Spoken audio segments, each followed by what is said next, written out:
సభ్యులు ఎడమబుజ్జు. ధన్యవాదాలు సార్. మరి బీద వాళ్ళకి మరి వెనుకబడిన నియోజకవర్గం మేము 2-3 సార్లు అడిగిన కొంత అవకాశం ఇవ్వాలి సార్. ఎందుకంటే మా ప్రాంతం పూర్తి స్థాయిలో వెనుకబడింది. ఒకటే నిమిషంలో ఒక 3-4 సమస్యలు చెప్తా. ముఖ్యంగా ఖానాపూర్ దీర్ఘకాలికంగా అక్కడ చాలా రోజుల నుంచి రెవెన్యూ డివిజన్ కావాలని కోరుకుంటారు. గత ముఖ్యమంత్రి కూడా తప్పకుండా రెవెన్యూ డివిజన్ చేస్తామని మాటిచ్చారు, కానీ చేయలేకపోయారు సార్.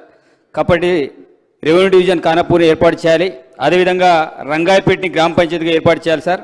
అదేవిధంగా విద్యాపరంగా మరి ఖానాపూర్ కేంద్రంలో డిగ్రీ కళాశాలని ఏర్పాటు చేయాలని దీర్ఘకాలిక సమస్య ఉంది. ఆ ప్రాంతంలో దస్తూర్బాద్ కావచ్చు, కడెం కావచ్చు, పెంబి కావచ్చు, ఆ మండలాలకు సంబంధించిన విద్యార్థులు చాలా దూర ప్రాంతానికి పోయి చదవాల్సిన పరిస్థితి ఉంది సార్.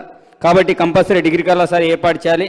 అదేవిధంగా రోడ్లకు సంబంధించి సార్ మరి గుడిహత్నూరు నుంచి మొదలుకుంటే మంచిర్యాల వరకు మరి 4-వే రోడ్ ఏర్పాటు చేయాలని విజ్ఞప్తి చేస్తున్నాను. అదేవిధంగా కడెం బ్రిడ్జ్ సార్ మరి గతంలో కట్టారు, మరి అసంపూర్తిగా కడెం బ్రిడ్జ్ పూర్తి స్థాయిలో అలాగే ఉంది. కడెం బ్రిడ్జ్ని పూర్తి చేయాలి. అదేవిధంగా పోయినసారి పసుపుల బ్రిడ్జ్ కట్టారు సార్, మరి చిన్న వర్షాలకి బ్రిడ్జ్ కొట్టుకుపోవడం అనేది జరిగింది. ఇమీడియట్లీ పసుపుల బ్రిడ్జ్ను మరి యథవిధిగా ఏర్పాటు చేయాలి. అదేవిధంగా రోడ్ల విషయంలో వచ్చేస్తే అల్లంపల్లి రోడ్, వాయిపేట రోడ్, అదేవిధంగా అంకెన్ రాయదేర్ రోడ్ సార్, ఈ రోడ్లు అతి ముఖ్యమైనవి సార్. మరి చాలా గ్రామాలకి లింక్ రోడ్గా ఏర్పడిన ఈ ముఖ్యమైన రోడ్లని రోడ్ సౌకర్యాలు కల్పించాలని కోరుకుంటున్నా సార్.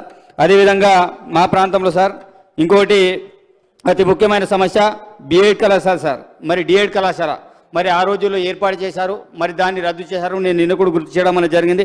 కాబట్టి తప్పకుండా దాన్ని ఏర్పాటు చేస్తారని మరి మా ఇంకొక సంస్థ సార్ ముఖ్యమైన సంస్థ మరి 370 గురించి మీరు నిన్న కూడా చెప్పారు. మళ్ళీ ఇంకొకసారి పునరాలోచన చేయాలని గుర్తు చేస్తున్నాను.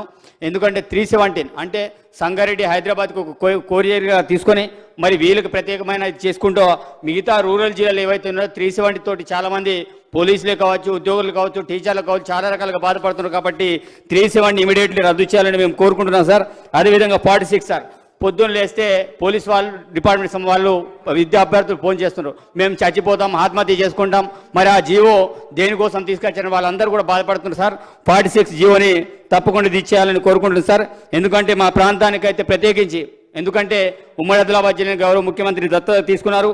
అదేవిధంగా మా నియోజకవర్గం అయితే అత్యంత వెనుకబడిన ప్రాంతం సార్. తప్పకుండా ఆనాడు కేటీఆర్ మిత్రుడు పదే చెప్తూ పోయారు జాన్సన్ నాయక్, నేను తప్పకుండా సిరిసిల్ల ఈ ప్రాంతాన్ని చేస్తానని ఆ రోజు ప్రచారం చేయడం అనేది జరిగింది సార్.